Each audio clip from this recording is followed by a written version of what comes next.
नमस्कार, मैं आनंद कुमार और आप देख रहे हैं जनमन की बात। दोस्तों, बिहार के मोकामा में 30 अक्टूबर को हुई दुलार चंद यादव की मौत ने न सिर्फ इलाके को दहला दिया बल्कि पूरे राज्य की राजनीति को जातीय ध्रुवीकरण की आग में झोंकने का खतरा पैदा कर दिया है। 76 साल के दुलार चंद यादव, जो कभी आरजेडी के करीबी रहे, लालू के करीबी रहे और हाल ही में जनसुराज पार्टी के प्रत्याशी पीयूष प्रियदर्शी के समर्थन में प्रचार कर रहे थे, उनकी हत्या से लगता है कि यह दो बाहुबलियों, अनंत सिंह जो कि जेडीयू के हैं और दुलार चंद जो कि बाहुबली रहे हैं, उनकी टक्कर है। लेकिन गहराई में उतरे तो बयानों के विरोधाभास, वायरल वीडियो और पोस्टमार्टम रिपोर्ट जैसे तथ्य एक बड़ी साजिश की ओर इशारा करते हैं। सवाल वही है कि इस मौत से आखिर फायदा किसका हो रहा है? क्या यह यादव, भूमिहार और धानुक जैसी जातियों को लड़ाने की कोई सुनियोजित चाल है जिससे चुनावी समीकरण बदल जाए? दोस्तों, दैनिक जागरण के पत्रकार हैं अरविंद शर्मा, पुराने पत्रकार हैं, हमारे मित्र हैं। उन्होंने अपने फेसबुक वॉल पर लिखा है कि मोकामा की जिस घटना में बाहुबली दुलार चंद यादव की जान गई, वह बिहार को फिर उसी पुराने सवाल के सामने खड़ा कर देती है कि क्या सत्ता की लड़ाई में समाज को फिर से जातीय खाई में धकेलने की साजिश रची जा रही है। ऊपर से यह दो बाहुबलियों की भिड़ंत लगती है, पर भीतर झांके तो मामला अधिक गहरा और भयावह दिखता है। यह कोई सामान्य हत्या नहीं, बल्कि वैमनस्य फैलाकर दो दबंग जातियों को भड़काने की एक सुनियोजित चाल प्रतीत होती है। दोस्तों, अरविंद शर्मा लिखते हैं कि दुलार चंद की हत्या पर संवेदना स्वाभाविक है। किसी की भी जान इस तरह नहीं जानी चाहिए, मगर उसी सांस में यह भी कहना होगा कि दुलार चंद न कोई संत थे, न अनंत सिंह संत हैं। दोनों उस बाहुबल के प्रतीक हैं जिसने बिहार की सियासत, विकास और समाज को दशकों तक हिंसा के दलदल में फंसाए रखा है। अब वही बाहुबल फिर से सक्रिय होता हुआ दिख रहा है, बस चेहरे और तरीके बदल गए हैं। अगर बिहार को इस आग से बचाना है तो भावनाओं से नहीं, तर्क और जांच से चलना होगा। सबसे पहले सभी वायरल फुटेज और प्रत्यक्षदर्शियों के बयानों का तार्किक विश्लेषण करके षड्यंत्र का निष्पक्ष पर्दाफाश करने की जरूरत है। फोरेंसिक साक्ष्यों की पड़ताल हो और सबसे बढ़कर जांच राजनीतिक दबाव से मुक्त होनी चाहिए। जब तक ऐसा नहीं होता, किसी भी पक्ष के बयान को अंतिम सच नहीं माना जा सकता। बयानों में विरोधाभास है जो किसी बड़ी साजिश की ओर इशारा करता है। घटना के बाद दो वीडियो सबसे ज्यादा वायरल हुए हैं। दोनों में कहानी अलग अलग है। दोस्तों, पहले वीडियो में जनसुराज के प्रत्याशी पीयूष प्रियदर्शी बोलते दिख रहे हैं कि उनकी हत्या की यह साजिश थी, लेकिन उनकी गाड़ी में दुलार चंद बैठे थे, इसलिए उन्हें मार दिया गया। पीयूष कहते हैं कि अनंत सिंह ने दुलार चंद पर हाथ उठाया, मगर पीयूष को एक खरोच तक नहीं आती है, न उनके कपड़े फटते हैं, न कोई चोट आती है। इतना बड़ा हमला हो जाता है और उन्हें देर तक यह भी पता नहीं होता है कि एक आदमी की मौत हो गई है। घटना के तुरंत बाद पीयूष एक वीडियो में बयान देते हुए मोबाइल के शीशे में अपने बाल संवारते दिखते हैं। यह विरोधाभास संदेह जताता है कि नहीं जताता है, आप ही बताइए। दोस्तों, एक और वीडियो वायरल हो रहा है जिसमें दुलार चंद यादव के पोते नीरज कह रहे हैं कि वे अपने दादा के साथ आरजेडी का प्रचार करने गए थे।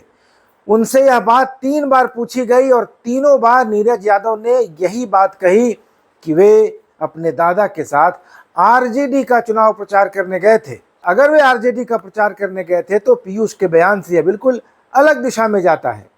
एक कहता है कि जनसुराज के प्रचार में दुलार चंद थे, दूसरा कहता है कि राजद के प्रचार में थे।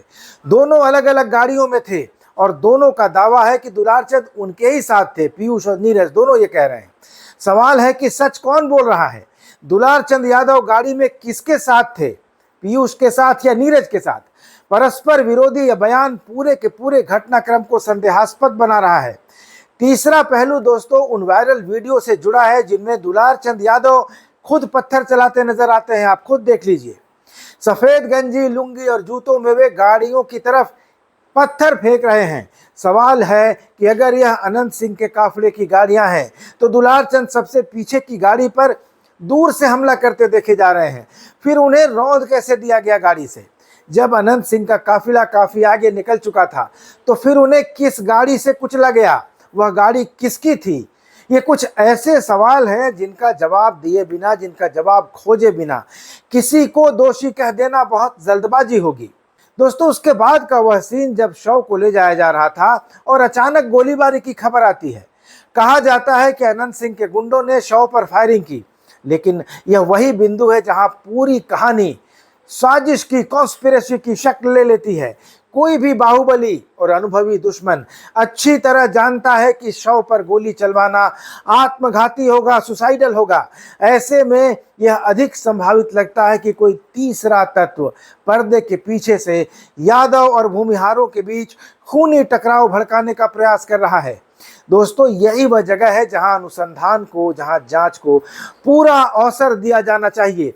पुलिस को अपनी पूरी क्षमता योग्यता के साथ चुनाव को आहत करने वालों के विरुद्ध सख्त कार्रवाई करनी होगी।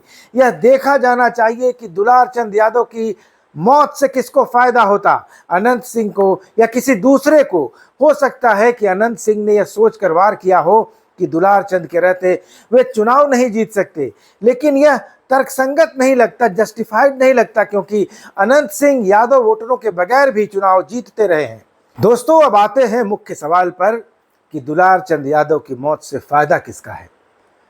4 संभावित नाम दिखाई दे रहे हैं पहली नज़र में, और इस पर विश्लेषण करते हैं कि कैसे हर एक को फायदा नजर आता है दुलार चंद यादव की मौत से। लेकिन उसमें संदेह भी है, और संदेह के आधार क्या कहते हैं और ये कितना संभावित हो सकता है। पहला बेनिफिशियरी, पहला लाभार्थी अनंत सिंह जेडीयू और एनडीए है।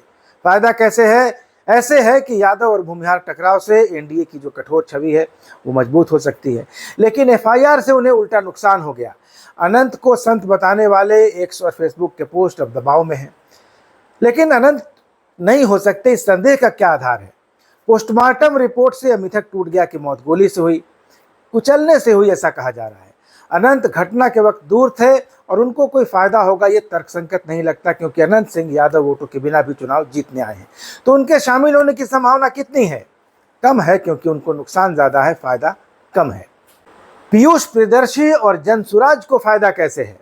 दुलार चंद उनके प्रचार में शामिल थे। उनकी मौत से या उनको मार दिए जाने से सहानुभूति वोट मिल सकता है जनसुराज और पीयूष प्रियदर्शी को, जो कि बांका से आकर चुनाव लड़ रहे हैं। लेकिन विरोधाभासी बयान संदेह जता रहे हैं। पीयूष कहते हैं कि दुलार चंद उनकी गाड़ी में थी, वहां से उनके साथ मारपीट की गई, उनको खींचकर उतारा गया, लेकिन पीयूष को कुछ नहीं किया गया, वो बिल्कुल सुरक्षित थे, न उनके कपड़े फटे, न खरोच आई, उनके साथ कोई दुर्व्यवहार नहीं हुआ, जबकि दुलार चंद उन्हीं की गाड़ी में थे, ऐसा पीयूष का दावा है। अब सोशल मीडिया साइट्स पर सवाल उठ रहे हैं कि अनंत का वीडियो कहाँ है? तमाम वीडियो आ रहे हैं, पीयूष का वीडियो आ रहा है, दुलार चंद यादव का एक वीडियो है जिसमें वे पत्थर चलाते दिख रहे हैं, दुलार चंद के पोते का बयान भी है जिसमें वो कह रहे हैं कि राजद के प्रचार में थे और अनंत सिंह पर आरोप लगा रहे हैं। लेकिन वो वीडियो कहाँ है? आखिर इतने वीडियो बने तो अनंत सिंह का वीडियो भी होगा उस घटना में। अगर अनंत सिंह शामिल थे, ये दावा किया जा रहा है कि उन्होंने हमला किया, उनकी गाड़ियों ने कुचला, तो वो वीडियो कहाँ है, जबकि उस समय के बाकी वीडियो हैं? तो संदेह के आधार है कि पीयूष साजिश तो चिल्ला रहे हैं, लेकिन खुद बेदाग दिखाई दे रहे हैं। दुलार चंद का जनसुराज का प्रचार करने का दावा पोते नीरज ने खारिज कर दिया, उनके दावे से टकरा रहा है, क्योंकि नीरज का दावा है कि वे आरजेडी का प्रचार करने गए थे और नीरज के साथ थे। जनसुराज को कैसे फायदा होगा? फायदा ऐसे होगा कि यादव गुस्से की वजह से वोट बैंक सॉलिडिफाई हो जाएगा। 14% यादव वोट हैं जो डिसाइडिंग साबित हो सकते हैं। दुलार चंद यादव की शव यात्रा में वीणा देवी, जो कि आरजेडी की उम्मीदवार और सूरजभान सिंह की पत्नी हैं, उन पर हमला हुआ और ये आरजेडी को पीड़ित बनाता है, विक्टिम बनाता है। सूरजभान की पत्नी, जैसा मैं बोल चुका हूं, आरजेडी के टिकट पर लड़ रही हैं, और ये दुलार चंद यादव की मौत को बलिदान बताकर उसको महिमा मंडित कर सकता है और आरजेडी को इससे फायदा हो सकता है। दुलार चंद के पोते नीरज ने अपने बयान में कहा कि दुलार चंद आरजेडी का प्रचार करने जा रहे थे और उनके साथ थे। शव पर गोली चलाने की जो बात हो रही है उससे भावनात्मक उबाल हो सकता है, और जातीय वैमनस्य से, जातीय जहर फैलने से आरजेडी को बाकी पिछड़ा वोट भी मिल सकता है। तो दुलार चंद की मौत में आरजेडी और वीणा देवी को फायदा मिलता हुआ दिख रहा है, अगर उनका पक्ष देखें तो दुलार चंद यादव की मौत से, क्योंकि यादव वोट मोबिलाइज होंगे, उनकी तरफ पोलराइज भी होंगे और इससे उनको फायदा होगा। और चौथा पक्ष है वो है अज्ञात साजिशकर्ता। अज्ञात साजिशकर्ता से कैसे फायदा होगा? यादव वर्सेज भूमिहार वर्सेज धानुक की लड़ाई से बिहार में अराजकता फैलेगी, एनडीए और आरजेडी दोनों कमजोर होंगे। सोशल मीडिया पर चर्चा जोरों पर है कि विरोधियों ने अनंत को फंसाया। संदेह का आधार क्या है कि शव पर फायरिंग की अफवाह हुई, जो कभी बाहुबली नहीं फैलाता। तो जिस तरह से शव पर फायरिंग की बातें कही जा रही हैं, कुचलने की बातें कही जा रही हैं, ये एक साजिश का हिस्सा हो सकती हैं और ये बहुत हाई लेवल कॉन्स्पिरेसी या हाई लेवल इलेक्टोरल जो कॉन्स्पिरेसी होती है उसका एक हिस्सा हो सकता है।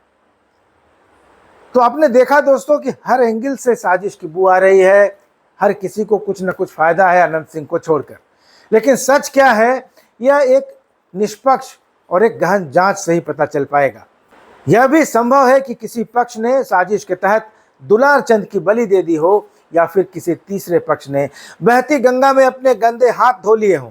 सब कुछ संभव है और इसलिए पुलिस को हर एंगल से, हर कोण से जांच करनी चाहिए।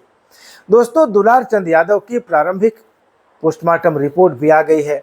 3 डॉक्टरों की टीम ने मिलकर यह पोस्टमार्टम किया और अपनी रिपोर्ट दी है, जो प्राइमरी रिपोर्ट है, और उसमें खास तौर पर कहा गया है कि दुलार चंद यादव की मौत गोली लगने से नहीं हुई है। पोस्टमार्टम रिपोर्ट करने वाले डॉक्टर अजय ने बताया है, मीडिया में ऐसी खबरें आई हैं कि दुलार चंद यादव की बॉडी पर गोली का सिर्फ एक निशान था, जो उनके पैर के एंकल यानी टखने को छूते हुए निकल गया था। पैर के एंकल में गोली लगने से मौत नहीं हो सकती और डॉक्टरों की टीम ने यह भी कहा है कि दुलार चंद यादव के जिस्म पर चोट के जो निशान थे वो घसीटने के कारण चमड़ी छिलने से हुए निशान प्रतीत होते थे और ऐसा लगता है कि उनके शरीर को घसीटकर किसी ने गाड़ी में डाला है और उसी क्रम में चमड़ी छिल गई है और निशान बन गए हैं। लेकिन यह भी कहा गया है कि मौत का असली कारण जानने के लिए अभी जो पूरी डिटेल मेडिकल रिपोर्ट है वो आएगी और तभी पक्के तौर पर यह कहा जा सकेगा कि दुलार चंद यादव की मौत कैसे हुई। दोस्तों, ये भी संभव है कि गोली मारने और शरीर पर गाड़ी चढ़ाने की घटना जो है वो मौत के बाद हुई हो, ताकि किसी को फंसाया जा सके। ऐसी मिसालें पहले भी रही हैं जब किसी निर्दोष को फंसाने के लिए सबूत गढ़े गए हैं। इसलिए जांच का हर कदम अत्यंत वैज्ञानिक और निष्पक्ष होना चाहिए, ऐसा अरविंद शर्मा ने अपनी पोस्ट में लिखा है। दोस्तों, कहा जा रहा है कि दुलार चंद को पहले पैर में गोली मारी गई, फिर गाड़ी से कुचल दिया गया। सवाल यह उठता है कि हत्यारा चाहता क्या था? यदि मारना ही मकसद था तो सीने में गोली मारी जा सकती थी। गाड़ी चढ़ाने वाली बात से लगता है कि हत्यारा नजदीक में था, फिर पैर में गोली क्यों मारी गई? दोस्तों, राजनीति की जमीन पर यह भी कम दिलचस्प नहीं है कि बिहार में यादवों का वोट लगभग 14% है। इतनी बड़ी संख्या का सामाजिक गुस्सा किसी के लिए भी चुनावी लाभ में बदला जा सकता है और यही वजह है कि इस घटना को भावनात्मक रूप देकर पूरे बिहार को जातीय आग में धकेलने की कोशिश हो रही है। यह सिर्फ अपराध नहीं बल्कि चुनावी रणनीति का हिस्सा भी दिखता है। अरविंद शर्मा लिखते हैं कि समाज को यह भी समझना होगा कि बाहुबली किसी जाति का गौरव नहीं होते, वे विकास के बड़े अवरोधक होते हैं। उनके बाहुबल से आम जन को सिर्फ और सिर्फ परेशानी होती है। अगर बिहार ने एक बार फिर से उन्हें सिर पर बैठा लिया तो जो शांति पिछले दशक में लौटी है वह फिर से लहूलुहान हो जाएगी। दोस्तों, दुलार चंद यादव की मौत फिलहाल एक रहस्य है, लेकिन इतना तय है कि इससे अनंत सिंह को कोई फायदा नहीं हुआ, बल्कि वे राजनीतिक रूप से फंस गए। वहीं आरजेडी और सूरजभान सिंह जैसे नेता इस मुद्दे को जातीय भावनाओं में भुनाने में जुटे हैं। लेकिन बिहार को भावनाओं की राजनीति नहीं चाहिए, उसे चाहिए फॉरेंसिक और निष्पक्ष जांच। वीडियो, बयान और पोस्टमार्टम रिपोर्ट सबका क्रॉस वेरिफिकेशन जरूरी है, क्योंकि अगर यह केस भी राजनीति में दब गया तो यह बाहुबली का अंत नहीं बल्कि नई हिंसा की शुरुआत होगी। दोस्तों, बिहार के लोगों को यह समझना होगा कि बाहुबली गौरव नहीं है बल्कि वे हर्डल हैं, अवरोध हैं, और दुलार चंद का सच सामने आना ही बिहार की असली जीत होगी। दोस्तों, आप क्या सोचते हैं कि दुलार चंद की मौत के पीछे किसका हाथ है? क्या अनंत सिंह का हाथ है? अगर है तो नीरज और पीयूष के बयान अलग अलग क्यों हैं? और अगर अनंत सिंह का हाथ नहीं है तो फिर किसका हाथ है? और इस मौत से फायदा किसको होने जा रहा है? अपनी राय जरूर दीजिएगा। चैनल को सब्सक्राइब जरूर कर लीजिएगा। अगले वीडियो में मिलेंगे, तब तक इजाजत दीजिए। धन्यवाद। नमस्कार।